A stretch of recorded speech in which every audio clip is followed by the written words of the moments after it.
last, take a seat. It's time to soar. Where rivers of success meet, let's unlock the door. Blueprints laid down, we're creating something grand. In Eden they started, now it's our turn to stand. Four rivers flow, a vision crystal clear. With faith in our hearts, we've got no fear. Success streams flowing, lifting us high. With the master's guidance, we're touching the sky. Building our dreams with a powerful team. In this business life, we're living the dream.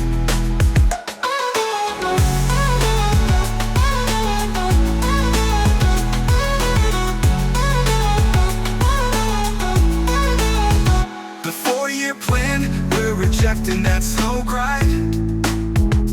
40 years wasted, leave that behind. Unless the Lord builds, it's all in vain. Divine designs, we're breaking the chains.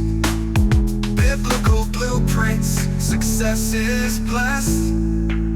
Let's rise up together, we'll never rest.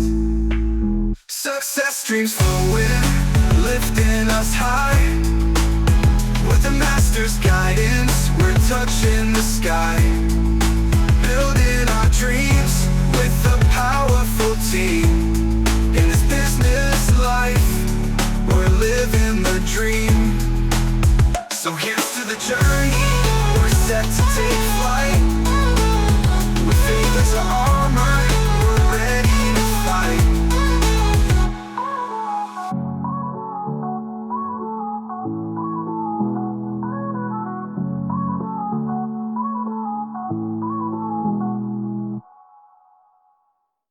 Welcome to the masterclass. Take a seat, it's time to soar. Where rivers of success meet, let's unlock the door. Blueprints laid down, we're creating something grand. In Eden they started, now it's our turn to stand. Four rivers flow, a vision crystal clear. With faith in our hearts, we've got no fear. Success streams flowing, lifting us high. With the master's guidance. Hey champions, it's the Business Bishop welcoming you to another Kingdom Conversation. Always excited and delighted to be a part of your life and legacy, celebrating each and every one of you that have subscribed to the channel. Those of you that like the post, comment, and share it with your family, friends, neighbors, and networks. Now look, if you're yet to subscribe, I encourage you to go right ahead and subscribe to our channel because we are posting fresh content on a weekly basis, at least 3 times a week. And you don't want to miss the trajectory of thought, particularly if you identify as a kingdom citizen, a son, a sovereign and a steward, a kingdom agent, or you operate a kingdom agency. This channel is for you. It's all about the kingdom. So those of you that have been with the channel a long time know that we typically give an hour to a session, and we have scaled that down to a half hour of pure power. So I want you to get ready to go. We started a series a few weeks ago entitled The Rise of a Joshua Generation. The Rise of a Joshua Generation. I sense that God is raising up a new breed.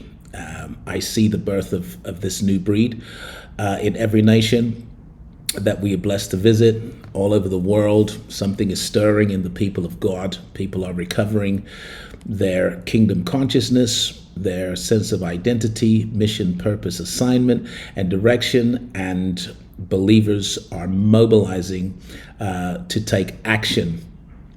So I want to talk about this rising Joshua generation, and I want to deal with something that really needs to be dealt with in our day. I'm going to try and stay as visible as I can throughout the presentation, but I want to deal with something today that is critical in terms of our understanding of what is happening with this Joshua generation.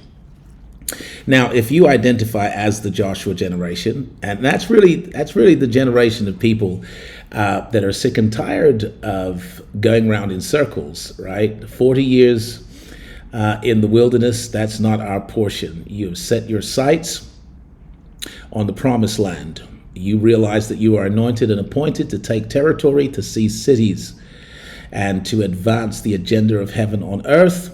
You are the Joshua generation. But I want to speak to you about the nature of miracles,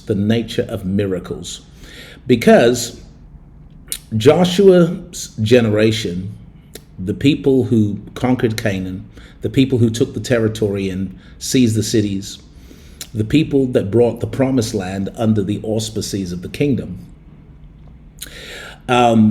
they looked for, believed for, and relied on a different sort of miracle than did Moses' generation. So Moses' generation believed for miracles. They looked for miracles.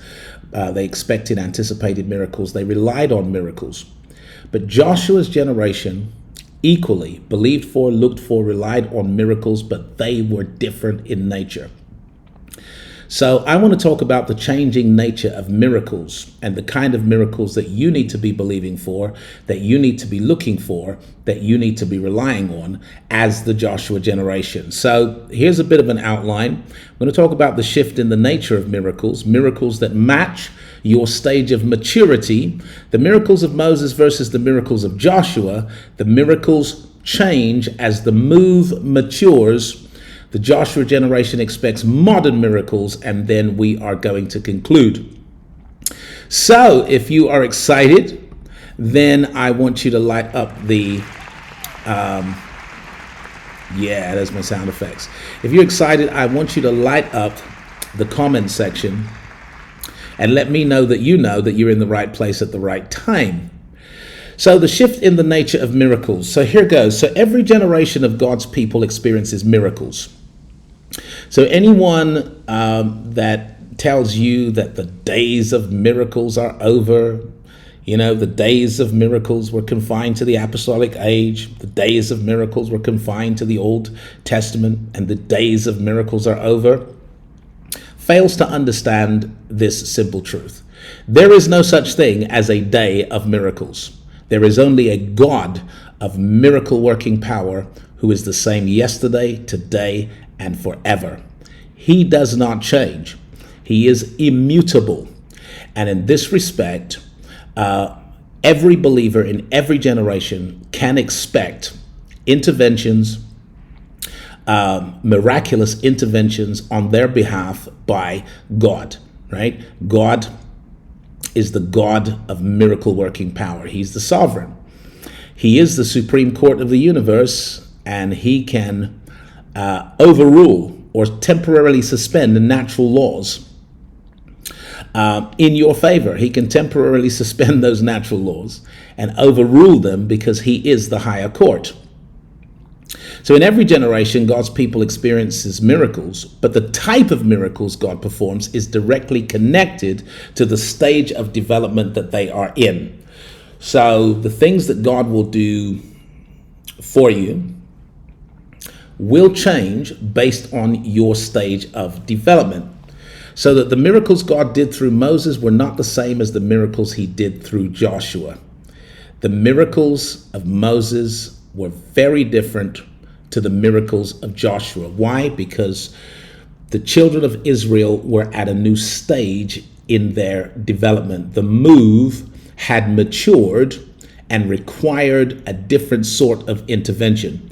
Moses' miracles were fundamentally survival miracles because this was an infant nation, an infant state that was born out of Egypt.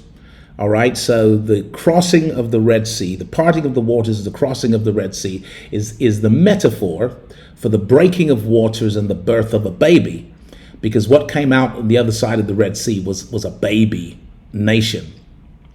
Didn't even have a constitution, hadn't even cut a covenant with God at Mount Sinai. So this was a baby.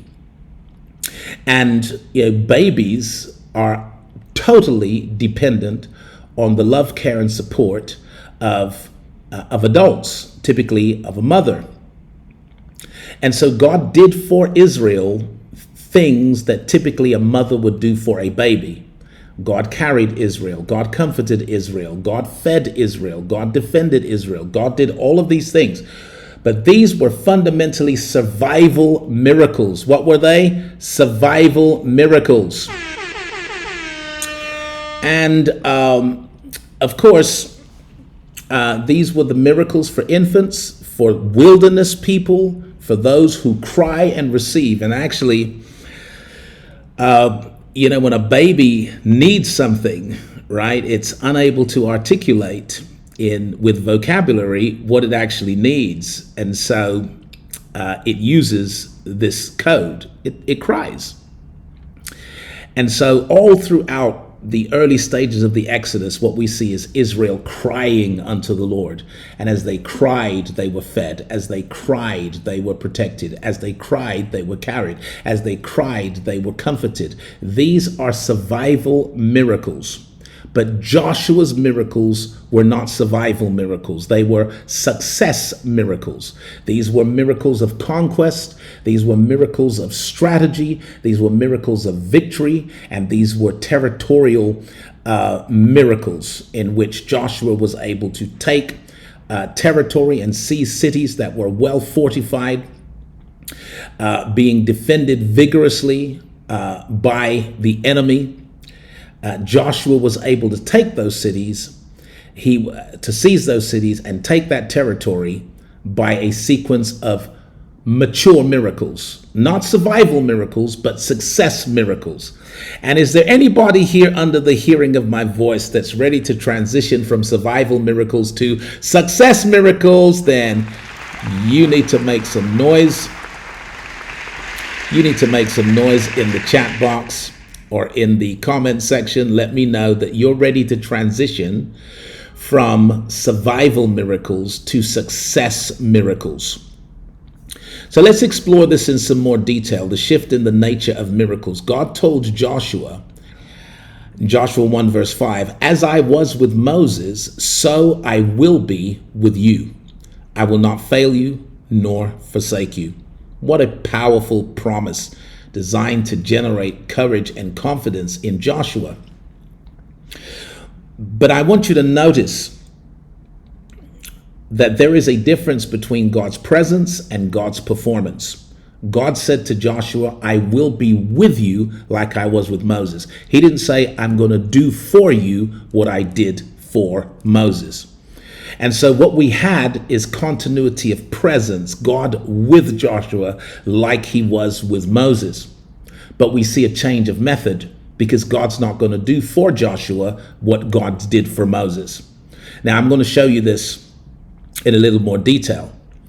But I want you to understand, as the Joshua generation in our day, that new breed that is called to see cities take territory and advance the agenda of heaven on earth, I want you to know that in our day, we are not standing in the same place that Moses stood. We shouldn't be looking for Moses-style miracles. We are crossing the Jordan, not wandering in the wilderness.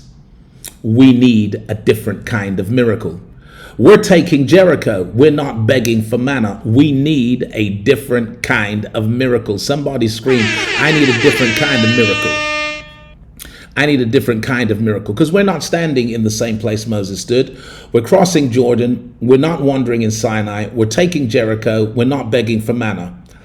Israel in Moses' day received manna from heaven, water from the rock, a pillar of cloud by day and a pillar of fire by night. All of these miraculous interventions and manifestations and evidences of God's presence were necessary for Moses' day, for Moses' stage, for Israel's developmental stage. But when Joshua crossed the Jordan, here's what the Bible says, Joshua 5 verse 12. "That day the manna ceased and they ate the fruit of the land." Wow, what a transition. So here's an example of God's continued presence. God says, "I'll be with you like I was with Moses, but I'm not going to do for you what I did for Moses." What I did for Moses was I fed them with bread from heaven called manna every day, a fresh portion, a fresh supply. But for you, you're not going to look up for food. You're going to look down for food. You're going to eat the fruit of the land. And so what we see here is something that as a generation we need to understand. That if the cloud and fire, the water from the rock, the bread from heaven, and all the other supernatural evidences of God's presence in a former generation are not manifest in your generation, that does not mean God is not with you. He said, I'll be with you like I was with them, doesn't mean I'm going to do for you what I did for them. Now, why is that the case? Because the miracles must match your stage of maturity. Miracles must match your stage of maturity. Now, every mother knows that there comes a time in a child's development where helping them is hindering their growth, where your support is stunting their growth and stifling their potential. Every mother knows that you have to systematically and strategically withdraw some of the things you would do for them so that they'll learn how to do those things for themselves. As a baby, your mother puts food into your mouth, but as you grow, she's going to put the food on a table with a spoon, and you're going to put the food in your mouth. And as you grow, the food is going to be in the cupboard, and you're going to have to cook it and consume it. And as you grow even further, the food's not in the cupboard, the food is in the shop. You're going to have to go to the shop and buy the food, put it in the cupboard, cook it, and put it on the table. This doesn't mean that your mother is not with you. Your mother's presence is guaranteed. She is with you today like she was when you were a child, but she's not going to do for you today what she did for you when you were a child. So when you're an infant, everything is done for you. You cry and food appears. You make a mess, someone cleans it. You're uncomfortable, someone comforts you. You fall asleep in one place, you wake up in another. A baby's experience is totally supernatural and miraculous. Could you imagine falling asleep in one place, waking up in another? Can you imagine crying and food appears? Can you imagine crying and you're immediately comforted? That's a realm of miracles for the baby, because mother is committed to doing everything for you. Israel in the wilderness lived on infant miracles, baby miracles. Crying triggered the interventions of God. God fought their battles for them. God fed them without them having to sow or reap. God moved them without marching. God covered their mistakes like a parent covers a child. But as you mature, God's methods change. He wants to do things through you, not simply for you. As you grow, the nature of miracles will change. God will do less for you, and he'll do more through you. He'll do more through you. He'll do more by you. He'll do more as you. He's going to require your cooperation, your collaboration, and your participation in the manifestation of miracles as you grow. So if you're at a stage where you just look for God to do things for you, it's because you're still in the baby stage in terms of your spiritual maturation. But as you grow, he will do less for you and he will do more through you. Why? Because he wants you to learn how to do those very things for yourself. Your stage determines your miracle. Childhood miracles sustain you, but sonship miracles expand you. There's a difference between childhood and sonship. Certainly in the Hebrew culture, there's a difference between a child and a son. Some of you are familiar with the messianic prophecy in Isaiah 9 verse 6, where Isaiah says, "Unto us a child is born, but unto us a son is given, and the government shall be on his shoulder." Notice, in the prophecy, God will not put government on the back of a baby. The child is born. It is the son that is given. There is a distinction.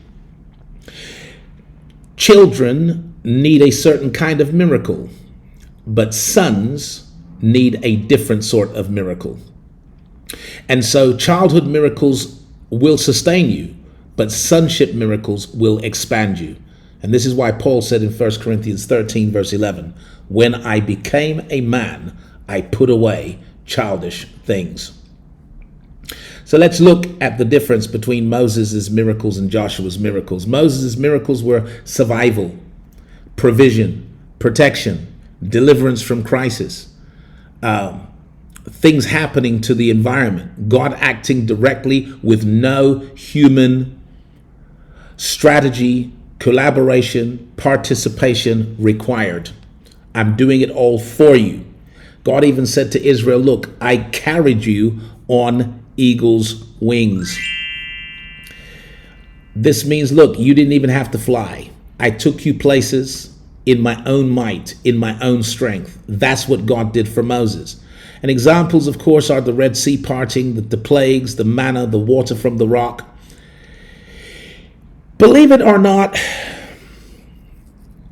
there are a lot of believers today who are still looking for Moses-style miracles. And admittedly, if you are in the developing world where access to resources is difficult, you will still continue to experience survival, provision, protection, miracles. Okay?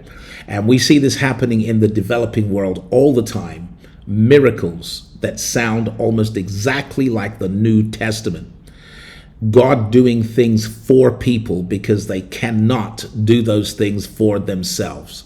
God making a way where there seemed to be no way. God feeding people. These stories are coming out of the developing world all the time. But if you are in the developed world, you are not going to find those same stories, right? Because the miracles must match your level and stage of maturity. The miracles have to match the moment. There is absolutely no point in opening blind eyes if no one out here's blind, unstopping deaf ears if no one out here's deaf, causing the dumb to talk if there is no one who can't talk, right? So those miracles, they cannot be manifest. They don't make any sense. But we also live in an age where we are able to take preventative actions to improve our own health and well-being.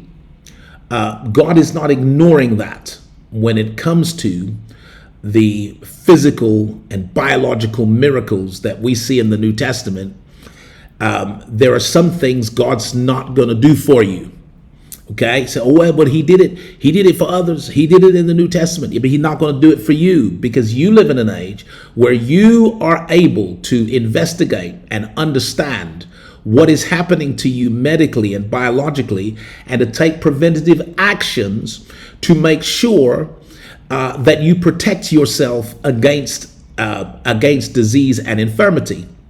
Now, you'll still find in the developed world in some cases where you're just unable to help yourself for whatever reason. You'll still find those kinds of miracles manifested. But for the most part, the believers who are in the modern world are in need of different sorts of miracles, different kinds of miracles. And you look at Joshua's miracles. Joshua experienced miracles of conquest. You know, the Jericho wall falling down. That's a different kind of miracle. That wasn't about survival. That was about success. That wasn't about preservation. That was about progress. Okay? So Joshua experienced conquest miracles, strategy miracles, God telling him exactly how to take a city, strength, military victories, miracles that required action, planning, leadership, and courage, right? So the Joshua style miracles required his cooperation, his collaboration, his participation, his obedience, faith, and courage in ways that the Moses style miracles did not require. God working through human engagement. And examples are the Jordan River stopped as the priest stepped in, the walls of Jericho falling, the sun and the moon standing still at Joshua's command, hailstones falling on the enemy. These are a different kind of miracle. These are success miracles, not survival miracles. Let's look at these one more time. Moses parted the seas, but Joshua stopped the sun. Moses brought plagues, but Joshua received strategy. Moses fed people, but Joshua fought people. Moses preserved Israel, but Joshua promoted Israel. Two different administrations, two different mandates, two different miracles. Moses' generation survived the wilderness. Joshua's generation possessed the promises. The miracles change as the move matures. At the birth of something, at the birth of anything, the beginning of a move of God, the new chapter, a new age, a new era, a new revelation, at the beginning of anything, the early stages, right? That thing will be accompanied by dramatic, visible, demonstrable, tangible miracles. So the Exodus of Israel from Egypt, we see there's this visible manifestation of supernatural presence and intervention. The birth of the New Testament church, we see the undeniable evidence, manifestation of supernatural presence and intervention in the form of healing the sick, delivering demoniacs, feeding multitudes. And these miracles continued into the apostolic age and continue to this day in developing nations, in developing circumstances. Everything is miraculous because something new is being born. Something new is being born.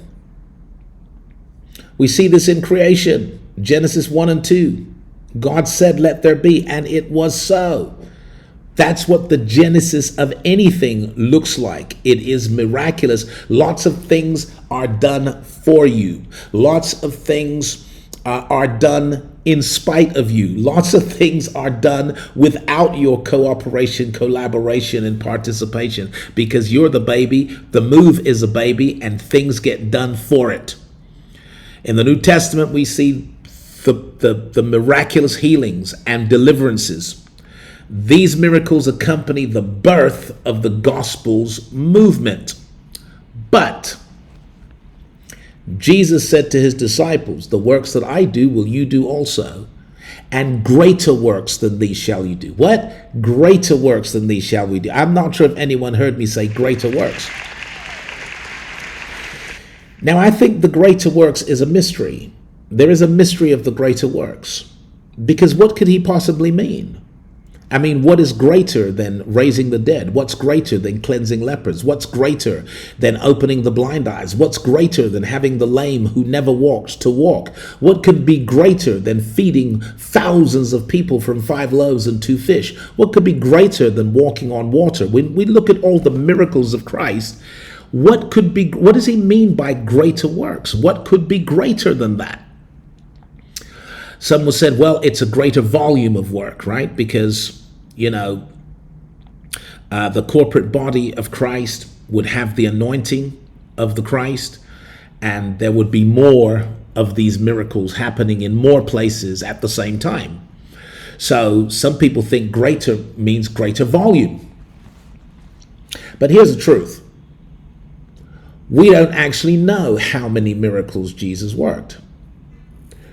What we have in the New Testament and in the Gospels is a summary of his activity, selected stories, episodes of miracles that he performed. But John said, if all the works of Jesus, if everything Jesus did was written, if all the miracles were written, every one of them, the world itself could not contain the books that should be written.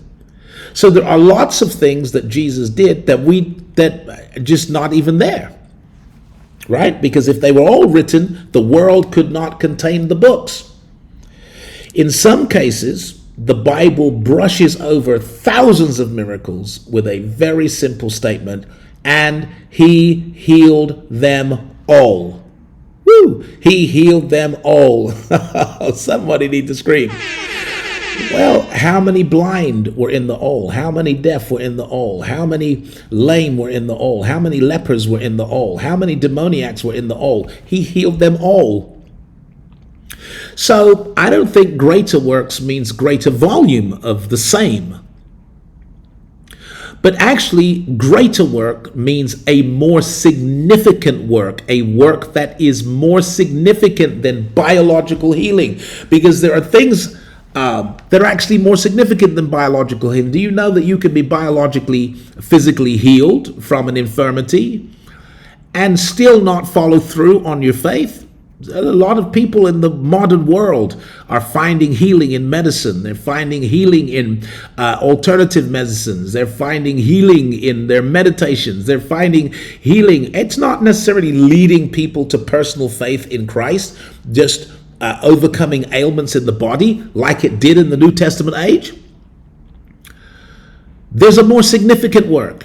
There's a greater work that the body of Christ is called to. And so the miracles of the first century addressed biological sickness, personal demons, individual suffering. But today's world faces systemic disease. Yeah, our systems are diseased. Political systems, economic systems, educational systems, financial systems, religious systems. You know, they're diseased. They're broken. You got broken systems just producing more and more broken people. You have structural dysfunctions. We have economic disorders. We have political strongholds and psychological fractures in our day. And see, if you can heal a broken system, it is a more significant work because it will lead to deliverance for many people at one time. If you can heal structural dysfunctions in your society, it is going to make a way for potentially millions to experience the goodness and the grace of God. So the miracles must evolve.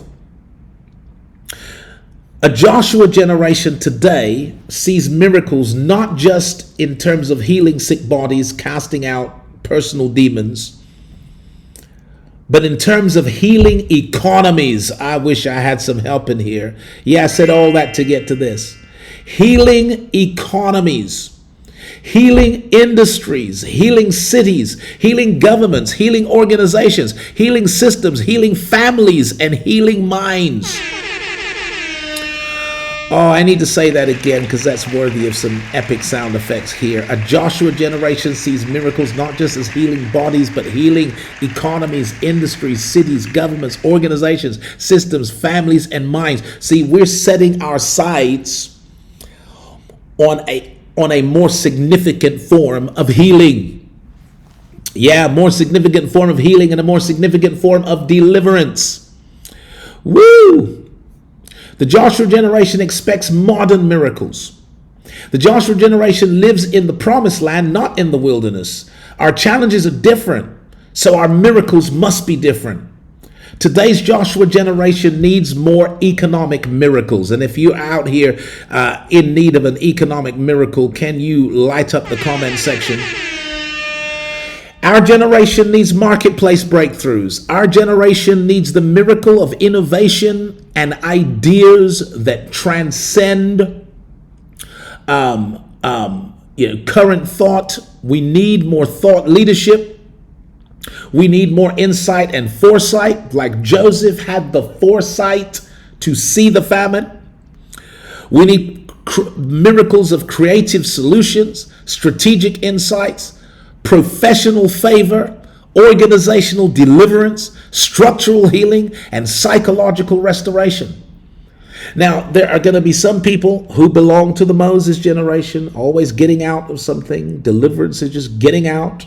wandering in, going around in circles in the wilderness, making no progress, settling for that wilderness life, content to be big babies in a wilderness, crying out to God for everything, looking to God and relying on God for everything because can do nothing for themselves.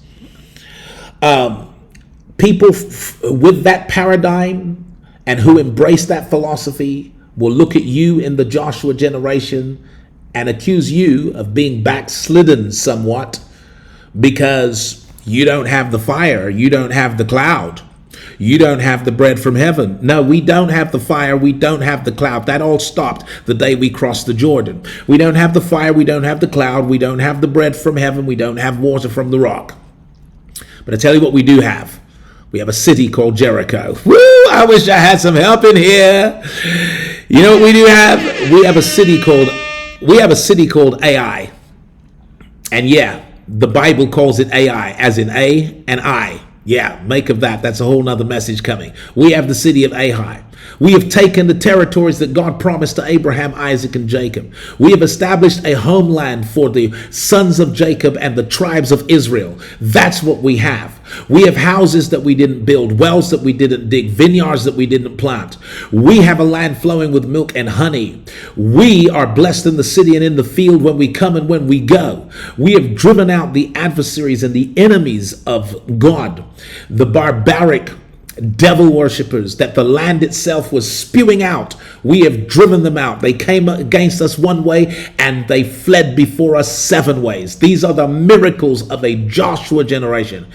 And I want you that identify as a kingdom citizen, son, sovereign, and steward to begin looking for different kinds of miracles. Look for economic miracles, marketplace breakthroughs, innovations and ideas, creative solutions, strategic insights, professional favor, organizational deliverance, structural healing, and psychological restoration. Yes, someone's going to say to you, oh, but you don't have the kind of healings and miracles that we had in the old days. Man, you don't have the fire and the clouds that we had in the old. No, we don't.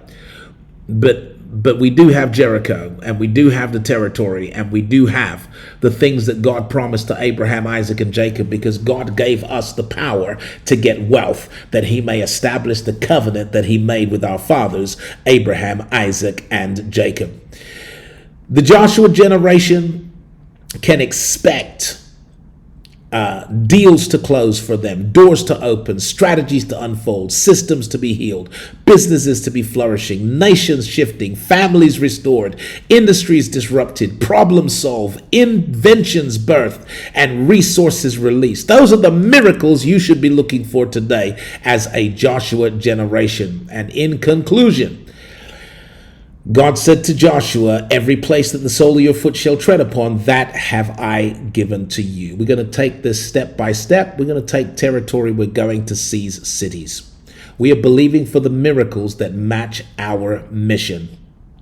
Listen, it's been great being with you today. I don't want you to leave before you watch these ads, because we have so many more resources for kingdom citizens, for kingdom sons who embody the values and virtues of the kingdom. That's what I mean by son, right? Kingdom, sovereigns, and stewards. And if you identify as any of those, we have a world of resources, training, educational, discipleship resources to bring you deeper into the kingdom. In fact, I'm giving away a free audiobook on kingdom theology for kingdom citizens, and you don't want to leave before you watch these ads. There is a link in the description. It's to my link tree, and all of these opportunities are right there. So don't go before you watch them. It's the Business Bishop, Bishop Wayne Malcolm, bidding you Godspeed. Peace out. Till next time, shalom. Hey, I'm Bishop Wayne Malcolm, author, coach, and founder of the Epic Kingdom Network. If you've ever felt like something's missing in what you've been taught about Christianity, you're not wrong. Most of us were taught that heaven and the hereafter are the goal, prize, and sole objective of the faith. But the original message of Christ taught us to engage, to influence, and to transform the world. Believe it or not, Jesus didn't die to get us into heaven. He died to get heaven into us, and then through us into the earth. What if I told you that Christianity was never meant to be a religion, but rather a relationship and a global revolution. A divine intervention, not a man-made institution. The original message and mission of Christ was hijacked, diluted, distorted, and replaced with a religion. My new ebook, Kingdom Theology for Kingdom Citizens, is not just another devotional, it's a call to action. A bold reintroduction to the original message of Christ, a message of dominion, not escapism, of transformation, not tradition. You'll learn what it means to rule and reign with Christ, to steward wealth with purpose, to influence government, education, culture, and business as an ambassador of heaven. This book will shift your lens, stir your spirit, and set you on course with divine clarity. And right now, for a limited time, I'm giving you free access to the digital and audiobook versions. No cost, no catch.